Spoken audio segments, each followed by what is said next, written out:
വിദ്യാർത്ഥികൾക്ക് ആദരമൊരുക്കി MLA merit award വിതരണം ഉദ്ഘാടനം ചെയ്ത ബേസിൽ ജോസഫ്. പാലക്കാട് നിയോജകമണ്ഡലത്തിൽ ഇന്ന് വലിയ സന്തോഷമാണ്. A+ കിട്ടിയ കുട്ടികളെ, A+ 10ാം ക്ലാസ്സിലും +2 A+ കിട്ടിയ കുട്ടികളെ ആദരിക്കുന്നതിന് പ്രിയപ്പെട്ട സുഹൃത്ത്, സംവിധായകൻ, നടനൊക്കെ ആയിട്ടുള്ള ബേസിലെത്തി. ഞാനിന്ന് ആതിഥേയനാണ്, ബേസിലാണ് അതിഥി. ഒപ്പം നമ്മുടെ മമ്മൂക്കയുടെ അവാർഡും നമുക്ക് വലിയ സന്തോഷം തരുന്നതാണ്. പാലക്കാട് MLA രമേശ് പിഷാരടിയുടെ നേതൃത്വത്തിൽ മണ്ഡലത്തിലെ മികച്ച വിജയം കൈവരിച്ച വിദ്യാർത്ഥികൾക്കായി സംഘടിപ്പിച്ച MLA മെറിറ്റ് അവാർഡ് വിതരണ ചടങ്ങാണ് സിനിമാ താരം ബേസിൽ ജോസഫ് ഉദ്ഘാടനം ചെയ്തത്. SSLC +2 പരീക്ഷകളിൽ ഉന്നത വിജയം കരസ്ഥമാക്കിയ പാലക്കാട് നിയോജക മണ്ഡലത്തിലെ വിദ്യാർത്ഥികളെ ആദരിക്കുന്നതിനായാണ് ഈ അനുമോദന സദസ്സ് സംഘടിപ്പിച്ചത്.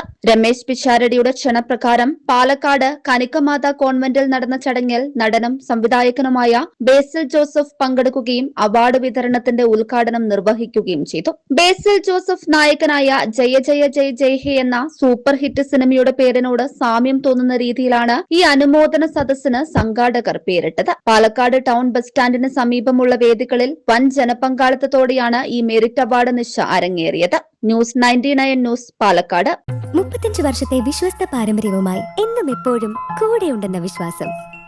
Basit wedding mall, Basith arcade, Poongottukulam, Tirur.